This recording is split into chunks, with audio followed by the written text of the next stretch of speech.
থেকে, engineering perspective থেকে, যেকোনো পার্সপেক্টিভ অথবা ইকোনমিক্যাল পার্সপেক্টিভ থেকে, যেকোনো দিক থেকে দেখো যে ল্যান্ড ইজ আ ভেরি কি বলে commercially valuable resources.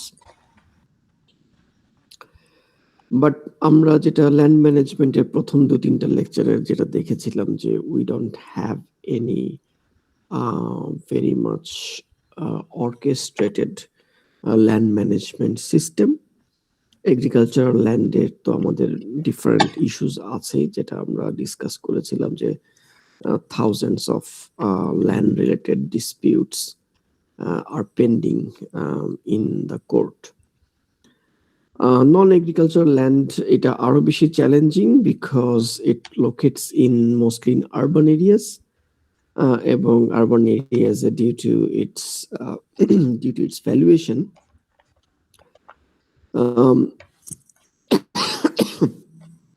excuse me, due to its valuation urban land grabbing in smaller scale or in greater scale this is very high comparatively এবং আমরা যদি আরবান এরিয়াতে যদি দেখি যে ফর এক্সাম্পল রেলওয়ে ল্যান্ড অথবা হচ্ছে সরকারি যেসব খাস জমি আরবান এরিয়াতে, সেগুলোতে ইলিগাল অকুপেন্টস ইজ মানে usually very powerful person or group or associations, but কিছু কিছু ক্ষেত্রে এটা ডিরেক্টলি অর ইনডিরেক্টলি পুয়ার পিপলের মাধ্যমেও আসলে এটা অকুপাইড থাকে। ফর এক্সাম্পল ধরো আমরা যেটাকে স্কোয়াটার বলি, স্লাম তো আসলে প্রাইভেট ল্যান্ডের উপরে ডেভেলপ হয় আর কি। বাট স্কোয়াটার আমরা জানি, স্কোয়াটার হচ্ছে তোমার যেগুলান সরকারি খাস জমির উপরে স্লাম যেগুলো ডেভেলপ করে আর কি। For example along the rail road, তারপরে হচ্ছে মার্কেট এরিয়া, সিবিডি এরিয়াতে যেসব গভর্নমেন্ট খাস ল্যান্ড আছে এইগুলা, তারপরে হচ্ছে গভর্নমেন্টের যে পুকুর কিংবা ট্যাঙ্ক যেগুলো আছে আরবান এরিয়াতে,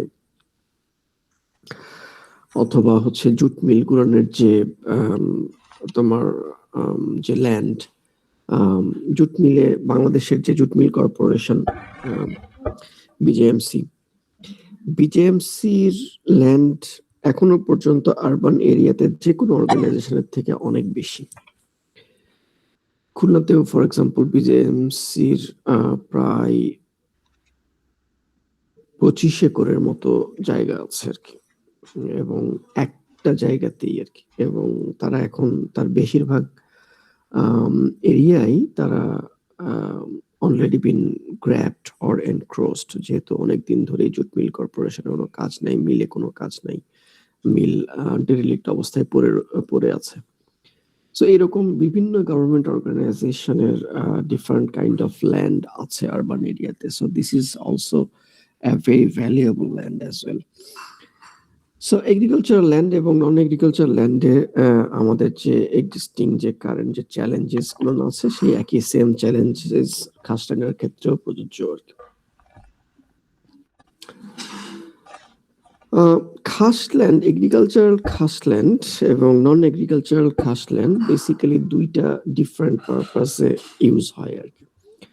যেমন রুরাল এলাকাতে আর আদার দেন আরবান এরিয়া, রোড কনস্ট্রাকশনস অথবা স্কুল বিল্ডিং অথবা অন্য কোনো কিছু কম্পারেটিভলি অনেক কম, বাট গভর্নমেন্টের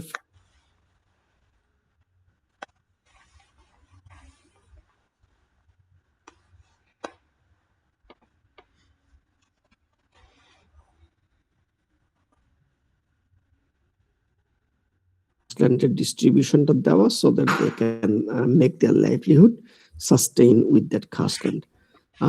আর নন এগ্রিকালচারাল খাসল্যান্ডের ক্ষেত্রে বেসিক্যালি আসলে আমরা যেটা একটু বললাম যে settlement development for economic development or any other public ইন্টারেস্টস,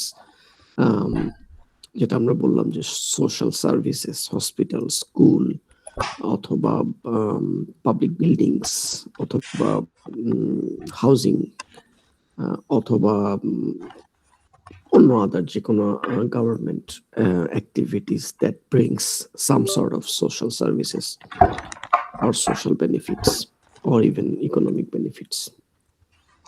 So the objectives is very much different agricultural খাসল্যান্ড এবং নন এগ্রিকালচারাল খাসল্যান্ড ডিস্ট্রিবিউশনের ক্ষেত্রে আর কি।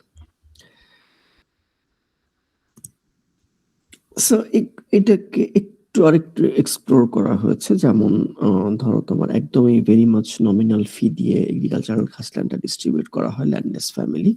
ল্যান্ডলেস ফ্যামিলির ভিতরে কিছু গ্রুপ আছে, যেমন ফ্রিডম ফাইটার। এটার কিছু ক্রাইটেরিয়া আমরা একটু পরে দেখবো। ফ্রিডম ফাইটার ল্যান্ডলেস ফ্যামিলি পেতে পারে, তারপর রিভার ইরোশন ভিকটিমস, তারপরে হচ্ছে other kind of very poor people, we call it destitute, to improve the social equity. Okay. আর ট্রান্সফারেবিলিটি নাই এটাতে। সো তার মানে হচ্ছে যাকে বন্দোবস্ত দেওয়া হচ্ছে সে সেল করতে পারবে না। সো ইনহেরিটেন্টলি সে ইউজ করতে পারবে, বাট সেল করতে পারবে না। নন এগ্রিকালচারাল খাসল্যান্ডের ক্ষেত্রেও প্রযোজ্য। এটা আসলে আমরা যেটা বলি যে ডিফ্যাক্টো, আমরা যেটা ল্যান্ড ওনারশিপে পড়েছি আর কি, যে ডিফ্যাক্টো ওনারশিপ, দ্যাট মিনস গভর্নমেন্টের land but they take lease or government give lease to different organization, public or private. Okay, purposes হচ্ছে তোমার যেটা আমরা একটু আগে বললাম, যে government bodies, industries, institutions, cooperatives or even specific individuals কেও তারা দিতে পারে আর কি। মার্কেট রেট হচ্ছে কমার্শিয়াল ইউজের জন্য যে মার্কেট রেট, সেই মার্কেট রেটে লিজ কিংবা একটা বন্দোবস্ত দেওয়া হয় কমার্শিয়ালের ক্ষেত্রে। আর 10% for social institutions, for example mosque অথবা মাদ্রাসা অথবা স্কুল। এটা আসলে পিএম এর অ্যাপ্রুভাল লাগে, প্রাইম মিনিস্টারের অ্যাপ্রুভাল লাগে যে কোন অর্গানাইজেশন কিংবা কাকে দেওয়া হচ্ছে আর কি। বিভিন্ন ইন্ডিভিজুয়ালসকেও দেওয়া হয় নন এগ্রিকালচারাল খাসল্যান্ড। তোমরা কোনো এক্সাম্পল দিতে পারবা কিনা যে গভর্নমেন্ট খাসল্যান্ড অথবা প্রপার্টি ইন্ডিভিজুয়াল কোনো পার্সনকে দেওয়া হয়েছে, এরকম কোনো এক্সাম্পল, রিসেন্ট কোনো এক্সাম্পল দিতে পারবা কিনা, মনে পড়ে? স্যার ওই যে বিভিন্ন টাইপের যে গুচ্ছ গ্রাম থাকে, যেটাকে আমরা বলি ওই যে যারা গরিব দুঃখী আছে তাদেরকে দেয়, তারপরে একটি বাড়ি একটি খামার, এরকম বিভিন্ন টাস্ক ছিল। সেটা তো এগ্রিকালচারাল ল্যান্ড, সেটা তো ধরো রুরাল এলাকাতে, সেটা হচ্ছে ল্যান্ডলেস। বাট নন এগ্রিকালচারাল খাসল্যান্ড কাদেরকে আমি বলছিলাম যে নন এগ্রিকালচারাল খাসল্যান্ড অনেক সময় ইন্ডিভিজুয়াল পিপলকেও দেওয়া হয়, এরকম কয়েকটা এক্সাম্পল কিংবা একটা দুটো এক্সাম্পল দিতে পারবা কিনা? গুচ্ছগ্রাম বেসিক্যালি রুরাল এলাকা, তুমি কিন্তু আরবান এরিয়ার ভিতরে, শহরের ভিতরে কিন্তু গুচ্ছগ্রাম দেখবা না। স্যার এরকম দেখছি যে ওই যে যেগুলা খাসল্যান্ড সেগুলা হচ্ছে অনেক যারা হচ্ছে জমিগুলা নেয় 99 বছরের জন্য লিজ নেয়, এরকম টাইপের দেখছিলাম। হ্যাঁ, এরকম আছে। আবার ধরো হচ্ছে অনেক সময় বিভিন্ন রেপুটেড পার্সনকেও দেওয়া হয়। যেমন আমি এই মুহূর্তে নাম মনে করতে পারছি না, বাট উনি একজন গায়িকা মোস্ট প্রবাবলি। 2020-21 দিকে আওয়ামী লীগ গভর্নমেন্ট পুরান ঢাকাতে একটা খাসল্যান্ড, তার উপরে গভর্নমেন্ট মানে আগে হয়তো জমিদার বাড়ি কিংবা এরকম কোনো একটা কিছু ছিল, কোনো বিজনেসম্যানের বাড়ি ছিল, পুরাতন বাড়ি যদিও, ওই বাড়ি এবং ল্যান্ড ওই গায়িকার নামে বন্দোবস্ত দেওয়া হয় আর কি। এটা 2020-21 ঘটনা, আমার নামটা এই মুহূর্তে মনে নাই। এছাড়াও বিভিন্ন সময়ে বিভিন্ন ক্যাটাগরিতেই গভর্নমেন্টের যে বিল্ডিংস অথবা ল্যান্ড আছে সেটা হচ্ছে বিভিন্ন সময়ে আসলে রেনাউন্ড পার্সনকে দেওয়া হয়েছে আর কি। এখন এখানে অনেক তর্ক বিতর্ক থাকতে পারে যে যাকে দেওয়া হয়েছে তার আসলে প্রয়োজন কিনা, বাট এরকম দেওয়ার রেকর্ড আছে আর কি। সো বিভিন্ন সময় রেপুটেড যেমন তুমি কখনোই দেখতে পাবা না যে এগ্রিকালচারাল খাসল্যান্ড আসলে গ্রামে কিংবা গ্রাম অঞ্চলে কোনো রেপুটেড পার্সনকে দেওয়া হয়েছে আর কি। এগ্রিকালচারাল খাস land purely for landless people. এখন কোশ্চেন থাকতে পারে যে হয়তো কাগজে কলমে কিছুটা দুর্নীতি হয়তো হয়ে থাকতে পারে, যার আসলে ল্যান্ড অনেক আছে সেও হয়তো ল্যান্ডলেস দেখায়, হয়তো ল্যান্ড পেয়েছে, সেটা আলাদা বিষয়। বাট নন এগ্রিকালচারাল খাস ল্যান্ডের ভিতরে এটা একটা স্টার্ক ডিফারেন্স যে গভর্নমেন্ট চাইলে এখানে রেপুটেড পারসন যার আসলে মানে বাংলাদেশে কন্ট্রিবিউশন আছে, সো সেরকম পারসনকেও দিতে পারে, রেনাউন্ড কোনো পারসনকেও দিতে পারে, এরকম রেকর্ড আছে।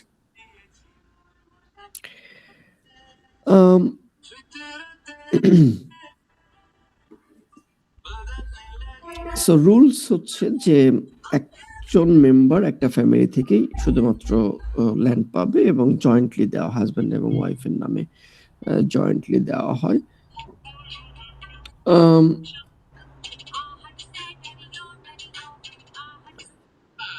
দুই ক্ষেত্রে দুইটা ক্যাটাগরি আছে, সেটা হলো যে একদমই ল্যান্ডলেস হোমলেস পিপল, আরেকটা হচ্ছে যে কারো একটা হোমস্টেড আছে, মানে বাড়ির জায়গাটুকু আছে কিন্তু তার livelihood totally dependent on agriculture, but he or she doesn't have any sort of agricultural land.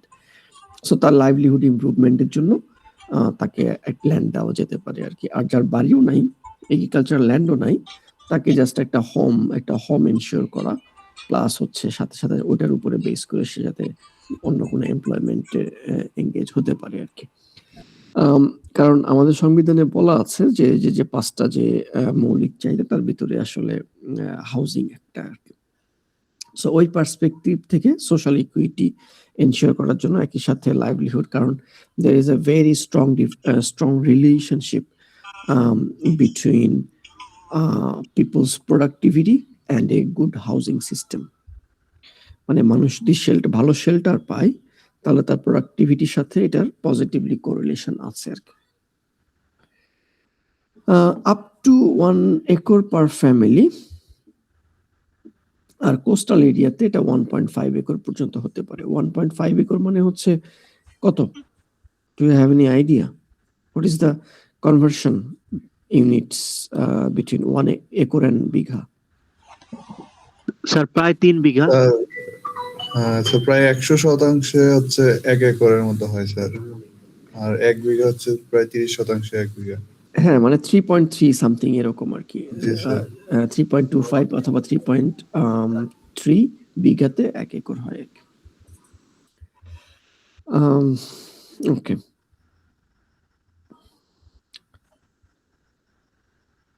Okay, so priority, এইখানে এগ্রিকালচারাল খাসল্যান্ড ডিস্ট্রিবিউশনের কিছু প্রায়োরিটি আছে। সেটা হলো যে পুয়ার ফ্রিডম ফাইটার্স ফ্যামিলি, তারপরে river erosion victims, vulnerable households, তারপরে homeless and landless, victims of requisition, that means হচ্ছে আমরা যেটা বললাম যে ব্রিজ কিংবা রোড কিংবা অন্য কোনো গভর্নমেন্ট প্রজেক্টের জন্য যদি অ্যাকুইজিশন করতে হয় ল্যান্ড, তার যদি হোমস্টেড কিংবা এগ্রিকালচারাল কোনো জমি যদি হচ্ছে গভর্নমেন্টকে অ্যাকুইজিশন করতে হয়, তাহলে তাকে অন্য জায়গায় রিলোকেট করে তাকে খাস ল্যান্ড দিতে পারবে গভর্নমেন্ট। এবং নিয়ার ল্যান্ডলেস, যেটা আমরা ক্যাটাগরি বিতে দেখলাম যে 10 ডেসিমেল পর্যন্ত হোমস্টেড ল্যান্ড আছে, but they don't have any agricultural land. Settlement process, এটা আমাদের খুব বেশি জানার দরকার নাই যে আসলে কিভাবে এই প্রসেসটা হয়। অ্যাপার্ট ফ্রম, মানে তুমি যদি আসলে যখন তুমি ইয়েতে যাবা, যদি অ্যাডমিনে যাও, যখন হচ্ছে তোমার বেসিক্যালি তোমার এসি ল্যান্ড, এগুলো বেসিক্যালি এসি ল্যান্ড করে থানা লেভেলে। তোমার থানা লেভেল কমিটি আছে। এটা কয়েকটা টায়ারে কমিটি আছে, যেমন হচ্ছে এই যে ল্যান্ড ডিস্ট্রিবিউশনটা কিভাবে হবে এবং কোথায় কোথায় খাস ল্যান্ড আছে, এইটা আইডেন্টিফিকেশন, ডকুমেন্টেশন, রেকর্ডস রাখা, এইসব কাজের জন্য এবং ডিস্ট্রিবিউশন, এইসব কাজের জন্য তোমার 3টা টায়ারে কমিটি আছে। একটা হচ্ছে মিনিস্ট্রি লেভেলে, এইটা হচ্ছে তোমার মোস্ট প্রবাবলি নাম হচ্ছে ল্যান্ড খাস ল্যান্ড ডিস্ট্রিবিউশন কোঅর্ডিনেশন কমিটি। তো এইটা headed by minister of land. Land মিনিস্ট্রির যিনি মিনিস্টার উনি হচ্ছে এটা প্রধান। এরপরে ডিস্ট্রিক্ট লেভেলে আছে, ডিস্ট্রিক্ট লেভেলে headed by district commissioner DC. আর থানা লেভেলে এইটা হবে হচ্ছে এসিল্যান্ড।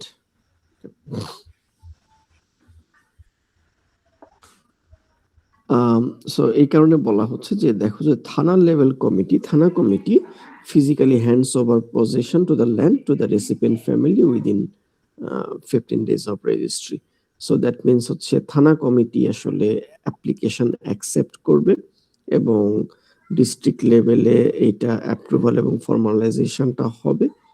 ডিস্ট্রিক্ট লেভেল তখন হচ্ছে মিনিস্ট্রির কাছ থেকে অনুমোদন নিতে পারে। এরপরে এটা থানা লেভেল থেকে হ্যান্ড ওভার হবে। মেইনলি রুট লেভেলে কাজ করে ডিস্ট্রিক্ট কমিটি এবং থানা কমিটি, এবং এটা পলিসি লেভেলের ডিসিশন মেকিংটা হয় আসলে মিনিস্ট্রি লেভেলে, এবং সেখানে প্রাইম মিনিস্টার অফিসের অনুমোদন লাগে কিছু।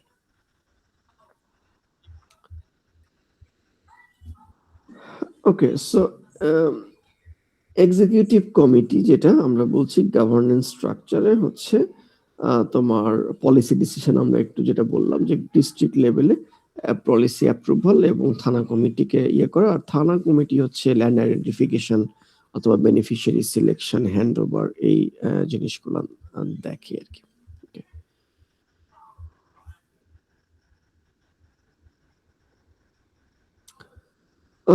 non-agricultural খাস ল্যান্ড,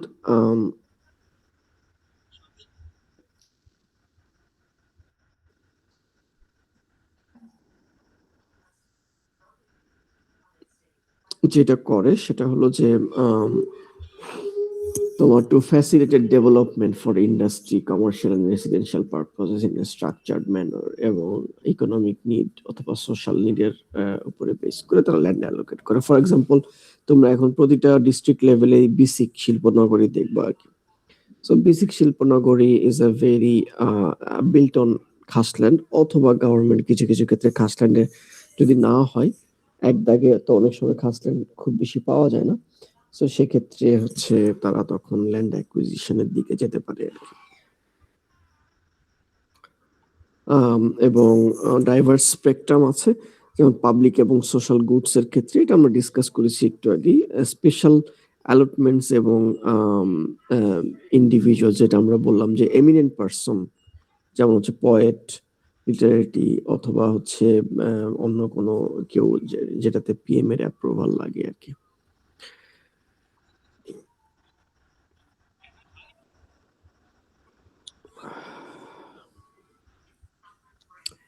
সো এটা আমরা একটু আগে দেখেছি যে লজিক অফ প্রাইসিং, যে এটা হচ্ছে যেমন এই 10% কাদের ক্ষেত্রে প্রযোজ্য হবে। তার মানে হচ্ছে মার্কেট রেটের মাত্র 10% টাকা দিয়ে তারা আসলে লিজ নিতে পারবে খাসল্যান্ড। সেটা হচ্ছে কি religious shrines, orphanage, graveyard, educational institutions. আর ফুল মার্কেট রেট হচ্ছে গভর্নমেন্ট বডিজ এর ক্ষেত্রেও, ইন্ডাস্ট্রিয়াল প্রজেক্ট, তারপরে হচ্ছে কমার্শিয়াল, এগ্রিকালচারাল কিংবা আদার ইকোনমিক অ্যাক্টিভিটি, মানে economic activity that is for profit. আর ডিসক্রিশনারি রেট, এটা বেসিক্যালি এমিনেন্ট পারসনকে যখন দেয় তখন আসলে দেখা যায় যে হচ্ছে এই যে সোশ্যাল রেটের থেকেও কম, 1 টাকা 100 টাকা এরকম একটা দামে দেওয়া হয় আর কি। সো যেমন হচ্ছে তোমার পূর্বাঞ্চলে অনেককেই জমি দেওয়া হয়েছে আর কি। অনেক এমিনেন্ট পারসনকে, এই যে পূর্বাঞ্চল, ঢাকার যে পূর্বাঞ্চলে অনেক এমিনেন্ট পারসনকে একদম এই যে ভেরি, মানে এটাকে মার্জিনালও বলবো না, মানে এটা জাস্ট একটা কিছু একটা অ্যামাউন্ট দিতে হয় যার জন্য ওইটা দেওয়া, যার ফলে ওইটা, যেমন হচ্ছে যে আরএফএন শুভ হচ্ছে তাকে ওই যে 10 কাঠা জমি দেওয়া হয়েছিল পূর্বাঞ্চলে, মাত্র ৳১ নাকি ৳১০০ নাকি ৳৯৯ এরকম আরকি। সো এমিনেন্ট পারসন অথবা এটা পিএম এর অ্যাপ্রুভাল লাগে। পিএম যাকে চায় দিতে পারে আরকি। ওকে। সো যেটা আমরা একটু আগেই বললাম যে এই নন এগ্রিকালচারাল খাসল্যান্ডের ক্ষেত্রে পিএম এর অ্যাপ্রুভাল লাগে এবং কাকে দেওয়া হবে সেটা হচ্ছে হেড অফ দ্য গভর্নমেন্ট, এরপরে ল্যান্ড রিফর্ম বোর্ড একটা আছে মিনিস্ট্রি অফ ল্যান্ডের আন্ডারে, এবং এরপরে ডিভিশনাল কমিশনার থেকে বেসিক্যালি হচ্ছে প্রপোজালটা যায় অ্যাপ্রুভাল হয়ে তারপরে আবার ডিভিশনাল কমিশনারের কাছে ব্যাক করে এবং ডিভিশনাল কমিশনার তখন হচ্ছে অ্যালোকেশনটা দেয় আর কি।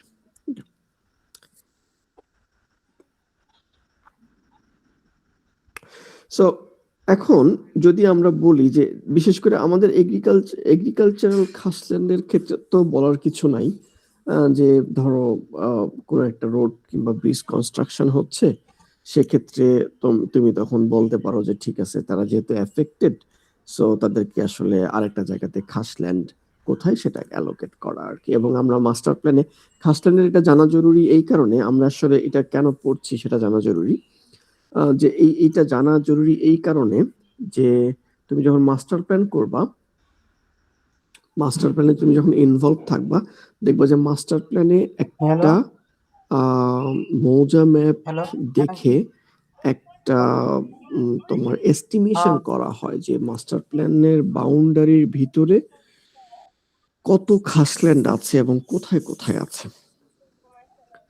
সো এই কারণে প্রথমের দিকে অ্যালোকেশনটা দেওয়া হয়, যেহেতু আরবান এরিয়ার পার্সপেক্টিভ আমরা বলছি।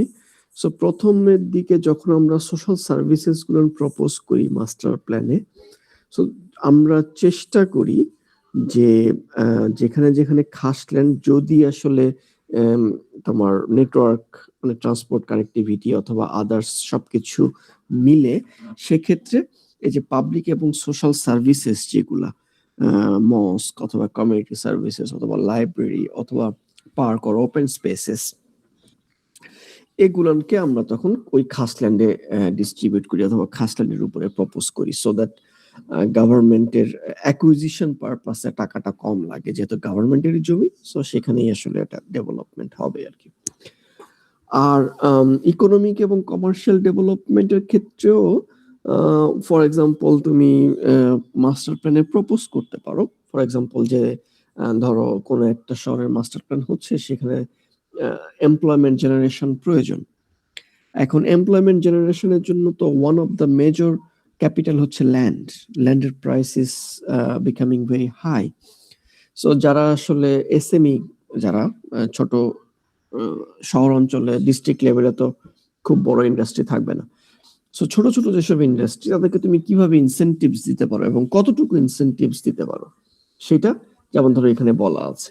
সো তুমি তখন হচ্ছে মাস্টার প্ল্যানে এই প্রভিশন গুলো দিয়ে দিবা যে ঠিক আছে, আমার যখন যেহেতু আমার ইকোনমিক অ্যাক্টিভিটি এখানে কম, সো আমি আসলে এই ধরনের বেসড অন আওয়ার জাজমেন্ট অথবা ডেটা অ্যানালাইসিস আমরা দেখতে পাচ্ছি যে this kind of industry can flourish here because there are some man power available. So এই ইন্ডাস্ট্রিগুলোকে এখানে নিয়ে আসার জন্য একটা ইনসেনটিভ দেওয়া যেতে পারে, যেটা হলো যে খাসল্যান্ড তাদেরকে অ্যালোকেট করা, মার্কেট প্রাইস বলা আছে, বাট যেহেতু পিএম এর অ্যাপ্রুভাল নিয়ে তারা এসব ক্ষেত্রেও তারা লিজের অ্যামাউন্টটা কম বেশি হতে পারে, যদি আমরা দেখি যে ইনসেনটিভটা দিলে ওই এলাকার ইকোনমিক রিটার্ন অথবা বেনিফিটসটা বাড়বে। সো এই দুইটা কারণে তারপরে ধরো হাউজিং অথবা কোঅপারেটিভস, তো আমার যদি দেখি যে আমার ইকোনমিক বেনিফিট কিংবা ইকোনমিক আপট্রেন্ডে যাচ্ছে কোন একটা পার্টিকুলার শহরের ইকোনমি, সো আমার তো আসলে সেখানে জবের জন্য পিপল আসবে, সো তার জন্য তো আলাদা ভাবে নতুন করে হাউজিং ইউনিট দরকার। সো তুমি নতুন রেসিডেন্সিয়াল এরিয়া কোথায় প্রপোজ করবা, যেখানে আসলে অ্যাটলিস্ট কিছু না কিছু খাসল্যান্ড আছে, যাতে তোমার ধরো তুমি 100 একরের একটা রেসিডেন্সিয়াল এরিয়া ডেভেলপ করলা, তোমার যদি 60 একর কিংবা 40 একর কিংবা আশেপাশে কাছাকাছি সবকিছু মিলায়ে যদি তোমার এরকম খাসল্যান্ড থাকে, তাহলে তোমার মোটামুটি ল্যান্ড অ্যাকুইজিশনের কস্ট 50% কমে গেল আর কি। ওকে, কিন্তু তুমি যদি এইটা কনসিডার না করো, এগ্রিকালচার এবং নন এগ্রিকালচারাল খাসল্যান্ড কনসিডার না করে পাবলিক ল্যান্ডের উপরে প্রপোজালটা দাও, কিন্তু তখন তোমার যখন হচ্ছে ওই যে মাস্টার প্ল্যানটা রিভিউ হবে, different multi stake holder meeting হবে, তখন তো সে ডিসি অফিসের লোক বলবে যে আপনি তো প্রাইভেট ল্যান্ডে কেন দিয়েছেন, গভর্নমেন্টের তো খরচ বেড়ে যাবে। আমার তো জাস্ট 500 মিটার দূরেই তো আমার 20 বিঘা খাস ল্যান্ড আছে। ওকে, সো যার ফলে এটা জানা জরুরি এবং এটার অ্যালোকেশনটা কিভাবে হয় সেটাও জানা জরুরি, এবং আমরা কোন কোন জায়গাতে খাসল্যান্ডের ক্ষেত্রে এগ্রিকালচার এবং নন এগ্রিকালচারাল খাসল্যান্ডের ক্ষেত্রে কোথায় কিভাবে ইনসেনটিভস দিতে পারি সেটাও অ্যাজ এ প্ল্যানার আমাদের জানা জরুরি।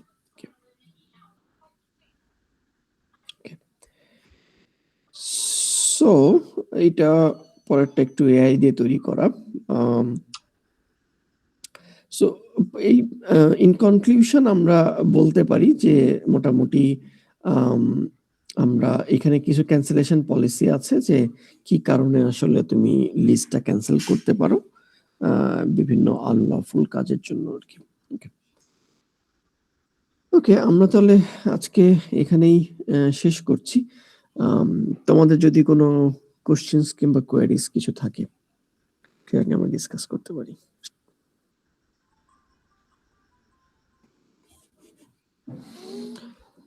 ওকে, তোমাদের একটা ক্লাস টেস্ট দিতে হবে। ক্লাস টেস্টের সময় অলরেডি চলে এসছে, আমরা বেশ কিছু ক্লাস করে ফেলেছি অলরেডি।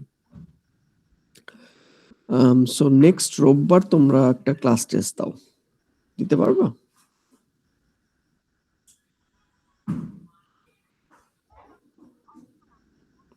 হ্যালো, জি স্যার, মানে স্যার ক্লাস টেস্টটা কি স্যার অনলাইনে হবে স্যার? না না না, অনলাইনে হবে না। আমি তোমাদের তোমাদের কোনো টিচার বিশেষ হেডের কাছে আমি কোশ্চেন পাঠিয়ে দিব, তোমরা ফিজিক্যালি পরীক্ষা দিবা আর কি। স্যার এটা কি স্যার ফ্রি হ্যান্ড রাইটিং এ হবে স্যার? ফ্রি হ্যান্ড রাইটিং ও স্যার বুঝতে পারছি স্যার, বুঝতে পারছি স্যার, বুঝতে পারছি। এটা ফিজিক্যালি হবে, ফিজিক্যালি হবে। তোমরা তোমাদের স্যার। রুমে বসেই পরীক্ষা দিবা আর কি, পেন এন্ড পেপারে। আমি তোমাদের হেড স্যারকে কোশ্চেন পাঠিয়ে দিব, হয়তো উনি পরীক্ষাটা নেবেন অথবা অন্য কোনো কলিগকে দিয়ে পরীক্ষাটা নেওয়া হবে আর কি। স্যার রবিবার না দিয়ে স্যার যদি বুধবারে দিতে পারতাম তাহলে ভালো হতো মনে হয় স্যার। সামনে বুধবার স্যার আমাদের রবিবার একটা সিটি আছে স্যার অলরেডি। আচ্ছা জি ঠিক স্যার, আছে, রবিবার অসুবিধা আর নেই। সোমবার আছে আমাদের। ঠিক আছে, বুধবার ইজ ফাইন, কোনো সমস্যা নেই, বুধবারে দিতে পারো। আমি তাহলে কোশ্চেন পাঠিয়ে দিব বুধবারের আগেই। আর সিলেবাসটা থাকবে হচ্ছে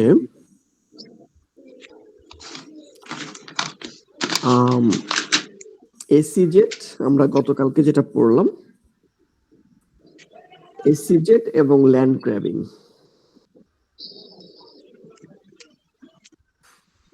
জি স্যার। ঠিক আছে, ওকে। সো তোমাদের কোনো কোশ্চেন আছে কিনা? স্যার আমাদের কি এটা দুইটা কোশ্চেন থাকবে নাকি স্যার এটা অনেকটা সৃজনশীল টাইপের স্যার? না, তোমাদের তিনটা কিংবা তিনটা কোশ্চেন থাকবে, তোমরা দুটো অ্যান্সার দিবা আর কি। তো একটা অপশন থাকবে আর কি। ও স্যার, প্রতি কোশ্চেন 5 মার্ক করে? 5 মার্ক করে, হ্যাঁ। Thank you sir. Okay then, তাহলে আজকে আমরা এখানেই শেষ করছি। So thank you very much. আমরা আগামীকাল আবার মিট করবো ইনশাল্লাহ। So thank you very much. Have a good night.